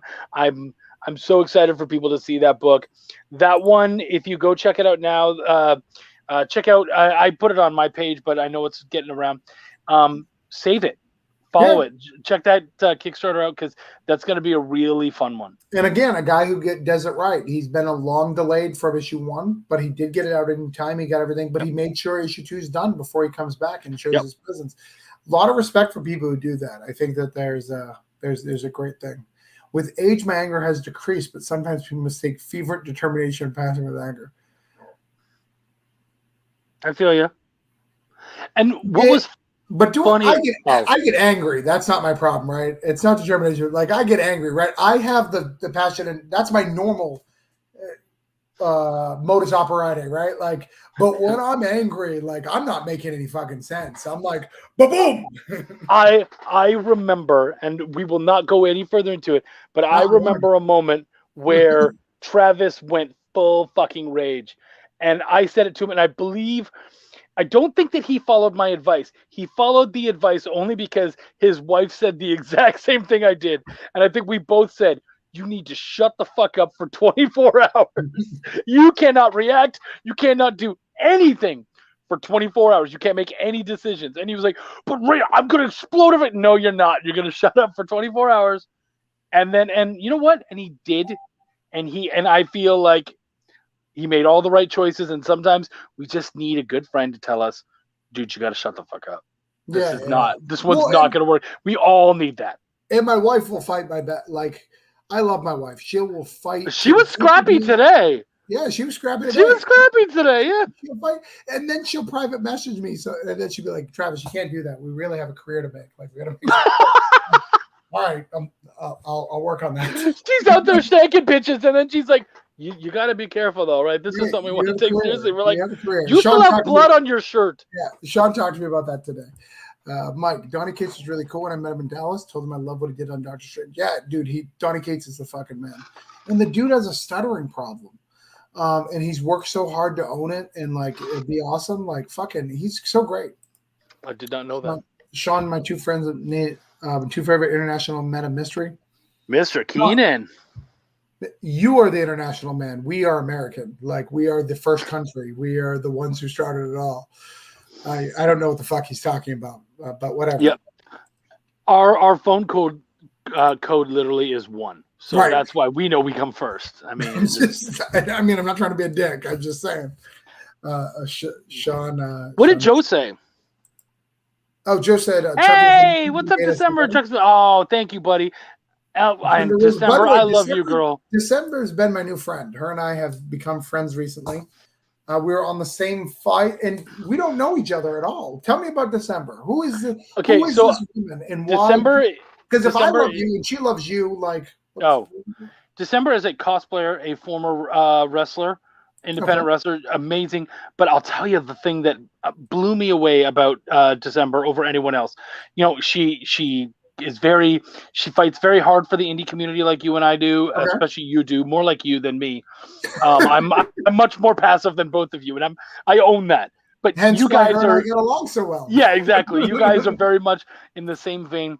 And she's a cosplayer, and she supports and shows off, and she loves the community. But my favorite thing about her is, I remember we would go on Phil Lockler's show, and I remember one time she said, I love to write poetry. And I said, show us it. And she was like, what? And I was like, read us some poetry. And in the middle of this drunken comic chat, she's reading these beautiful dark poetry. And she did amazing. And so she actually has a piece of poetry. Please, hun, if you can show it off, or if you can show off where people can pick it up. She had a piece recently that was either picked up or is being published or whatever. But she's doing her own great work as well. So I'm excited at some point to pick up a December. Dave. Dave Greschel, she would be perfect to work with him. Yeah. So December, we have a friend named Dave Greschel. He runs Neon Sunrise Publishing. You can find the website or look it up on Instagram. And he's always looking for poets for his various anthologies that he does. He has 2 anthologies happening right now, right? Yeah, that he's looking for submissions, or I think they're at the end of December. We also use poets. David has been published in Cthulhu Invades Oz, and he's was in Freak Show Night. Right, he was in yours, right? He could have been. He was. I believe it. Dude, yeah, he did if you wanted me to remember all the shit, somebody came to me recently and they were like, "Hey, could you write your credits list?" And I was like, "No, I could write a bunch of credits, ones that I feel will show me in the best light. But could I write down all my credits list? No, I cannot. I fucked that up a long time ago." It's also funny when someone decides what your credit is, like what book they decide. Oh yeah, right. Like recently, I got credited for the Tales of the Collective. I was like, really? I like have full series and like graphic novels out, and you want me for my latest thing that I actually only wrote 4 pages in. Somebody, I don't remember who it was, and I know it wasn't accidental, but they grabbed like one of my bios from a Kickstarter from like 2017 before I'd even been published. So it's like, Chuck can't wait to be a writer, and then he's worked on these 3 books, and I'm like, motherfucker, I've worked with Antarctic Press, Scout, like I've worked with some heavy hitters in the industry now. I've done a bunch of stuff, and I've written some cool shit, so right. Yeah, maybe we need to update this motherfucker.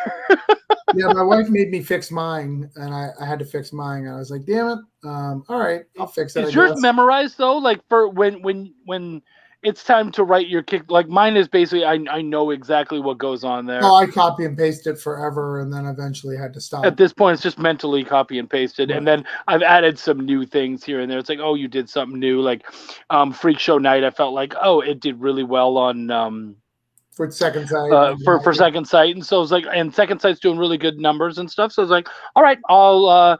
I think being a part of them is a little check mark as well. So I'll take that. Nice. Yeah, I think that's important. Is upgrading that resume and figuring out that what is. I actually been thinking about doing my stuff before it gets out of hand because I've written for so many other people now. I mean, good. This whole binder right here. So I've got binders over here. I like those binders.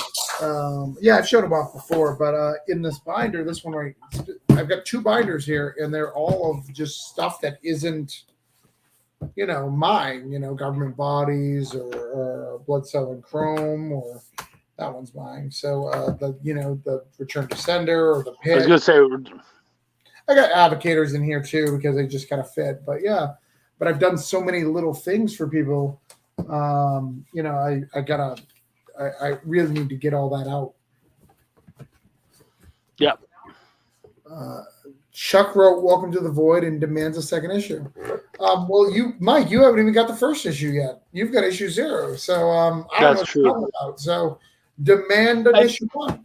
And it's funny because issue 2, and like issues 1 and 2 now have been written since basically with the art that I have now, I'm gonna have to go through and rework on that. Yeah, Mike, I will tell you this. I read it. Yeah.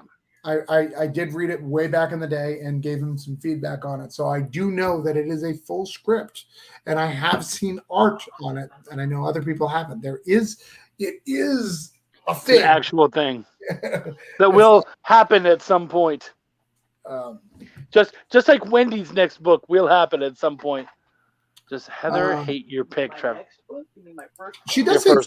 She hates some things. I don't know if it's specifically my pick, but Wendy, is there any of my things that you hate? December must have left because we said so many positive things about her, and she didn't. I know. You know what though? I'm the same way. I'll come in. I'll be like, "Hey, I love you guys. You guys are awesome." Blah blah blah. Like ask one good question and then bolt so they remember you. Good night. Leave on a high note. Well, no. Supposedly, Heather might have not liked one of his avatars or something. So yeah, she doesn't like my avatar on Twitter. Yeah. Like, is there an avatar or a book that I've done or something that you didn't enjoy as much? I didn't even realize you were talking to me. Not that I can think of. Okay. She's not willing to call me out publicly. I call him out on books I didn't enjoy. Yeah, especially ones that I edited. Yeah, Dude, what the fuck did you do there? Why did you edit? He's like, I can only work with the material I have. That's the truth. Like Holiday Spirits coming to you now. Like Holiday Spirits. The reason why we didn't have Chuck involved is Chuck would have edited it. We just didn't want that. We made Heather do it. You already had one, yeah. Right. What books did Chuck not? What Travis books did Chuck not enjoy? Ooh, yeah. What is that's your a least hot favorite wow. book? Why is Sean trying to make us have beef, though? I know, right? I think joy is a harsh statement, but which one is your least favorite? I think that you would admit it too, that probably one of your, and I think you know what I'm about to say, right? I think one of the it's still good, I still enjoy it, but one of the weakest ones to come out of you was probably Broke Down 2. Yeah. It didn't. It just you were going through so much shit at that time, and it just didn't hit the way we both know that you wanted it to. It reads really well as a whole thing, but yes, yeah. So, but again, I still loved it. I still liked the series, and it still made me want to continue on. Ah, yeah, exactly right, babe. Oh shit, I forgot about that one. I don't know. Wendy? Can I speak freely about that? Am I allowed to? Can he speak freely about that one? Oh yeah. Like, go to town. It won't be that bad. It won't be that bad. I remember when Wendy goes, you can drop your pledge. Like, it's okay. Like, I know that you have a lot of complaints about the campaign, and I was like, no, Wendy, I want to support you, but it's rough. And what's even better is like it's tough to go, oh, I hate that credit now, or I don't want to mention that credit. But what makes her life a little bit easier, and I don't know if she realizes this, is that person is actually Comicsgate now. So it's so much easier to be like, oh yeah, that never happened. Like, I don't have to talk about it. I don't feel bad for not talking about it. I don't know if you knew that. I didn't even know that person was around anymore. They never fulfilled that Kickstarter because it never funded, right? Correct. Okay. And I don't think they ever made the second book either. Yeah. Apparently that book was worth killing. Yeah! See, now you remember the name of the book, when. But I'm not telling you guys. But I give you a massive clue. Oh, there you go. Fuck. You know what? Until you said it out loud, I don't even think I knew what that second word was. I was just like, is that the name of the character? Wraith spelled wrong? I don't know what the fuck's going on. I remember. Yeah, I'm not even gonna. Yeah, that's not fair. That's not fair. Too far. Sometimes, guys, you gotta bite your tongue. That's why Travis and I talk as often as we can, because right now I'm like, well, I'd love to say something, and I've said it to him before. Can you do me a favor? Because Sean has a concern that I do not bite my tongue. Can you confirm to him that I do bite my tongue? Oh my lord! The shit that we don't say. I have rum and Diet Coke right here, buddy. The shit that we don't say. I mean, there's been lots of time, because we love Kickstarter and love watching Kickstarter so much. Let's say someone pads their Kickstarter, we notice. Oh yeah. And we'll talk to one another and be like, dude, now there's no reason for us to tell you that. It's not fair. It's not, you don't want to be the ones to be doing that, but it's, we see it. Let's even go further. It's 100% okay to invest in yourself. It is, if that's what it takes to get the job done. But we notice. And also, I will say, for me, a lot of times I feel like, and maybe we're being judgmental asses, or I am. I'm willing to throw myself under the bus on this one. But there's a time, and so sometimes, and also, I'm fine with, again, you investing in yourself, but please don't then tell me, oh my gosh, we're now funded because of this amazing backer. No, it was you. Like, we know it was you. We're well aware it was you, and we're well aware that never happened on Holiday Spirits. So, but yeah, like, don't lie to us. You did it. Move on. Right. Whatever. No, exactly. We lost you for a minute, just so you know. I clicked. No, we lost you. You actually left, and I was in the main screen. Oh, okay. All right. Go. Let's give an example of that to kind of explain. So right now, I have 9 days. I have no problem. I'm gonna fund. That's not gonna be a problem. But if I was at that amount of money, and I did that in the last 12 hours of the campaign, I'm never. I applaud you for investing and not letting it fail. Like, yeah, if I were somebody else. Yeah. But what happens a lot of times is they're at 9, 12, or 14 days out. They'll spend that extra $700 so they can start stretch goals because they think that that's going to help, because they had this really good idea for a stretch goal to get it going. But what they don't realize is by doing that, they put themselves in a further hole, which we've seen people who've done that who can't get out of it. Yeah. And again, it's not true. Like, I mean, again, it's padding. Right. So people see it, they notice it, they do talk about it. You know, it might never get back to you, but people do notice it. It is talked about, and again, it's all about timing. It's all about how you do it, and telling us, oh, a mysterious backer. No, we saw you backed it. We saw that there was only one backer on Kick Track. Like, there's things that it's too easy to look into this stuff. So we follow people on Kickstarter, so we follow your main campaign, and we see that there was only one new backer. It's pretty easy to figure it out. Like, it's not rocket science. Yeah. Well, and you have, like, say you have a your highest tier is a $400 tier, but somehow your Kickstarter just jumped up by $900. There's no fucking angel investor who just threw $900 at you. Right. $900 tier. Yeah, there's no $900 tier. Now, of course, they can back more, but that's not what happened. You threw it in there, and that's fine. But own it, and please try to do it at the right time so that, you're doing it for the right reasons. Right. And that we can't notice. That's the important part.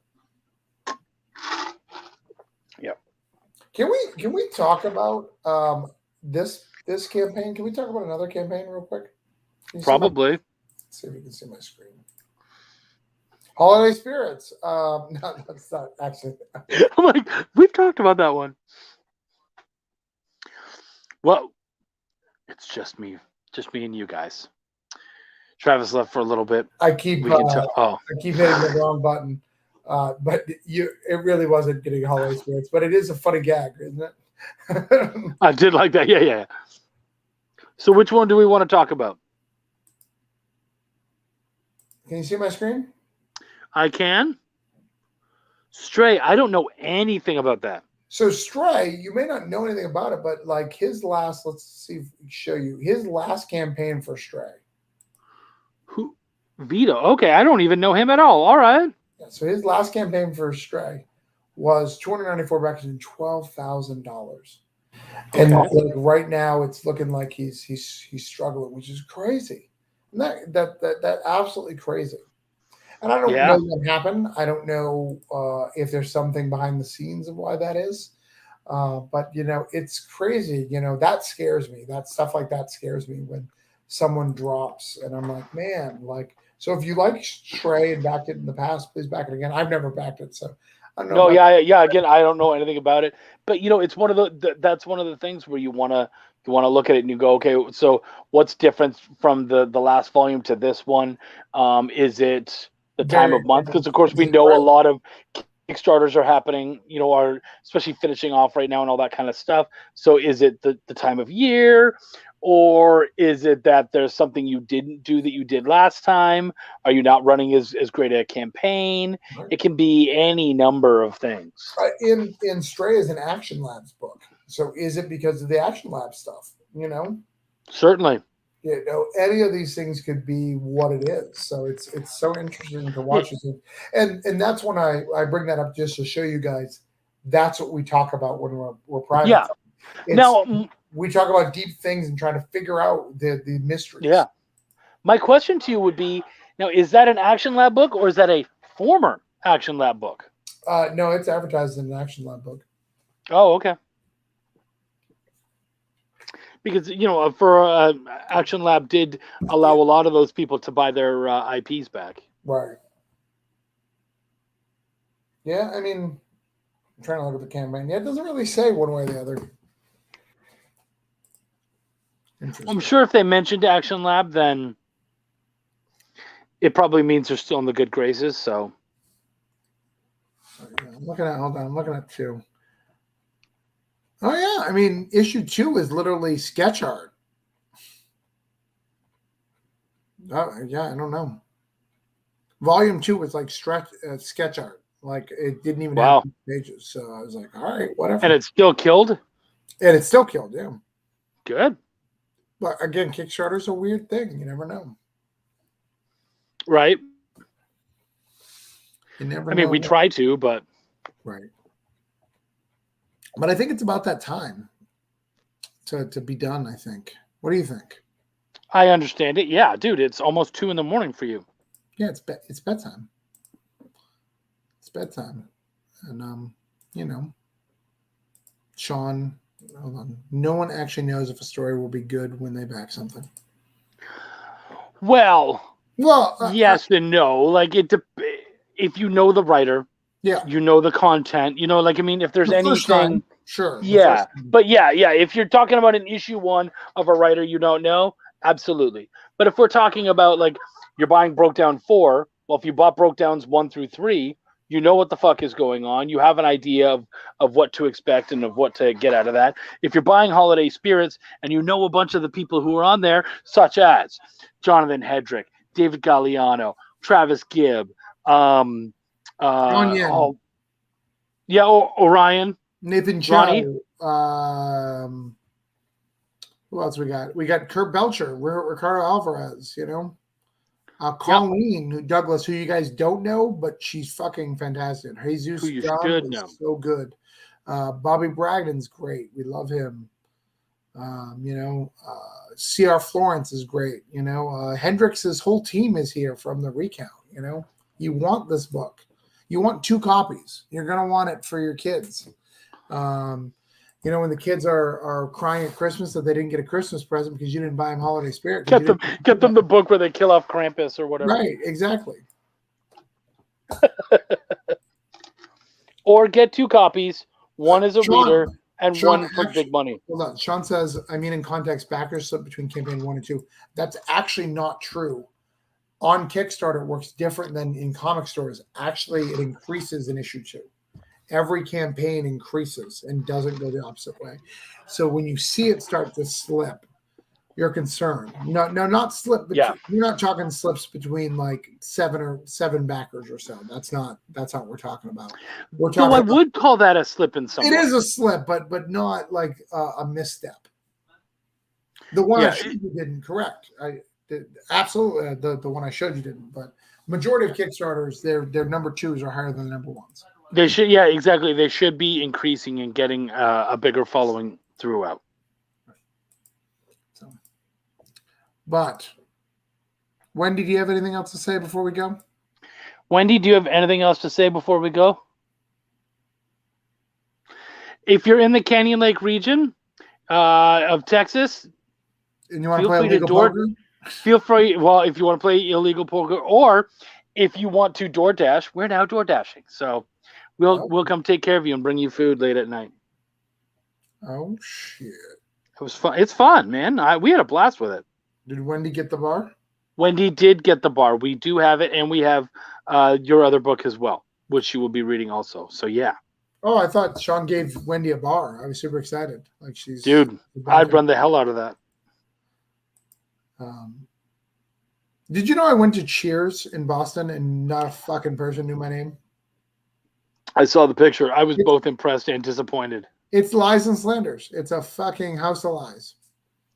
Well, Was Norm there? I sat in Norm's chair, and he wasn't there. I can show you a picture. Yeah, I sat in Norm's chair. Yeah. Does the bar look the same on the inside or similar? Similar. The one in the airport looks very close to the TV show. The one at the show, like you can feel it. You can see the similarities, like the color tones and everything is right. The booths are right, but it's jam packed. Like it's Yeah, right. It's right downtown. Well, Stray had 322 on the first campaign, 294 on the second, and 130 on the current one. No, absolutely. But again, he's got 8 days left. So at the current rate, with his past campaigns, if he does everything right, odds are he'll probably get another 50 or so backers. So he'll be in the 200 mark probably. Yeah, but you're right. That is one that looks like it's slipping. Obviously, we don't know anything about it, so we can't speak to it.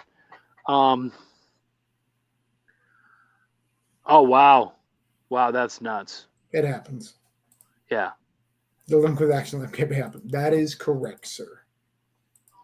Yeah, I mean, that could be part of it. You never know what's going to affect it. But I will say that what you're seeing there, that is not normal for Kickstarter. Right. You know what? And I can show you on multiple. Not an Action Labs. Holiday Spirits is not an Action Lab book. We have never been. Not at all. Lab. You don't even have any Action Lab creators, do you? That is unfortunately not true. Both Colleen and Jerome work for Action Labs. Oh my G. In fact, does he have that on the campaign? I don't think he did that.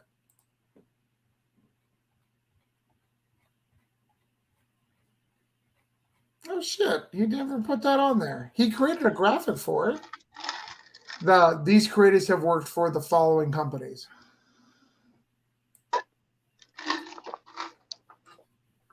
Because like we did something like that, I believe, with Yeah, we did it with Berg. That's where I found out that Mercutio is bigger, or that company. What is it called? Marcosia. Marcosia is way bigger than I ever known. Because yeah, I don't have a single book by them. But everyone's like, you don't know who the fuck they are. They're the best. Well, and they're huge in Europe, which is why it's such a big deal. They have the rights, I believe, to King Kong, which is a big one. Well, and they have a lion's share of the indie community up there, right? From what I understand. Yeah, they've had a bunch of people on there. So yeah, like they're not having them.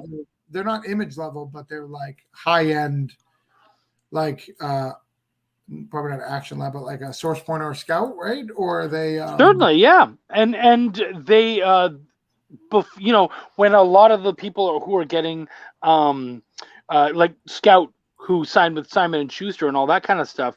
Well, even before the rest of them, Knight, much love to you too. Even before Scout did that, Marcosia was in with what's that other huge book company? Barnes and Noble. Barnes and Noble. So a book that I edited is in barnesandnoble.com, which is pretty fantastic, and probably in some of their bookstores too. So nice. Yeah.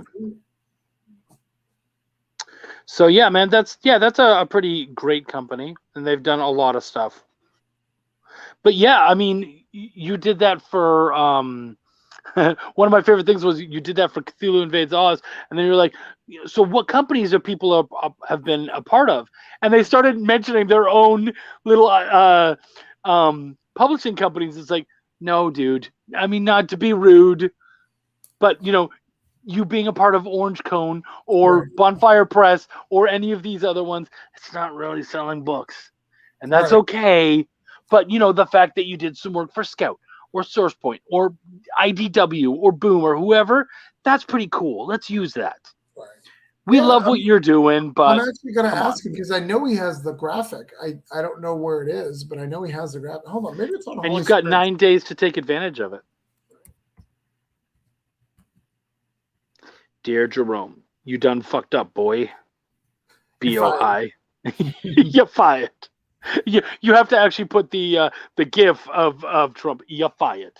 So even though this has happened to me tons of different times, Jerome had his first bad Kickstarter event. This will be my last story. He had the dreaded someone who dropped their pledge for $1. And it just broke his heart. He's just like, Sticks what to are your we doing craw. this enough that they don't even want to give us $1? I was like, it's not about you. You know what though? I remember the person who dropped me for $1. I know them. I can pick them out of a lineup. You're an indie comic creator, and I watch you like a fucking hawk. I know it, and I'll never forget it. Never fucking forget it. So just you remember, if you back for $1, and you know what? I get not having money. Contact me. Let me know. But if you back for $1 and you renege on that, fuck you. I'm going to be a lot angrier than if you bought a book and then said, yeah, man, I'm sorry, or just walked away altogether. I get it. It's expensive. Times are tough. Fine. But $1, you can afford that. Fuck you. You did that on purpose. That's how I'll always take it. Exactly. Yeah. Why are you trying to hurt me? yeah. That was purposeful. I wonder if it's the same person. That would be great, by the way. Do you know the person or no? No, I didn't know. Oh, okay, because we know this person quite well. So okay. No, my person. I'll buy that for $1. I did get your stuff, by the way. My wife took the pick and the pin went to somebody. Yeah, she would. Oh, well, she plays guitar, believe it or not. So I'm gonna be lucky because I helped to edit that book. I get to sell that at Emerald City at the end of the month. Nice. Well, you're gonna have expired. I'm sending that in your package with Cthulhu's. So. Oh, great. Okay, I'll put some of that there too. Yeah, I'm very excited. Braden and I are meeting up in Seattle. Oh.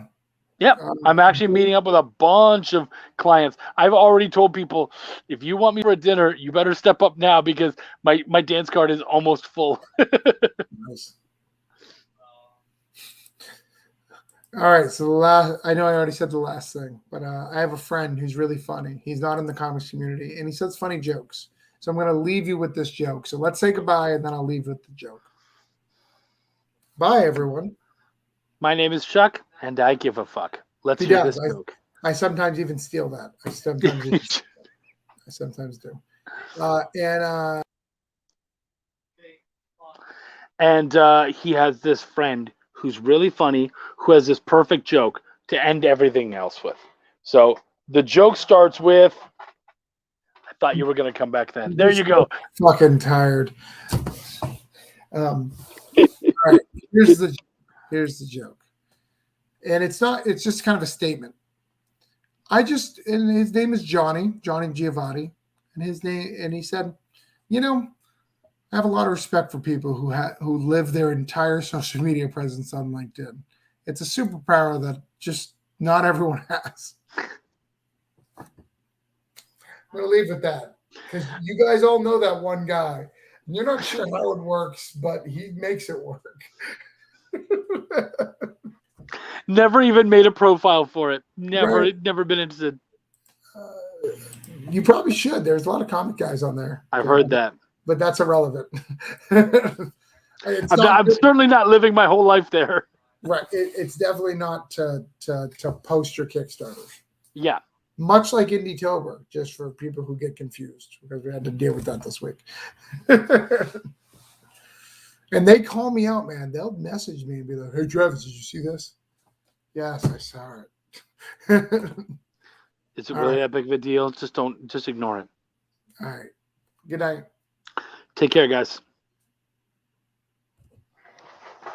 End this broadcast.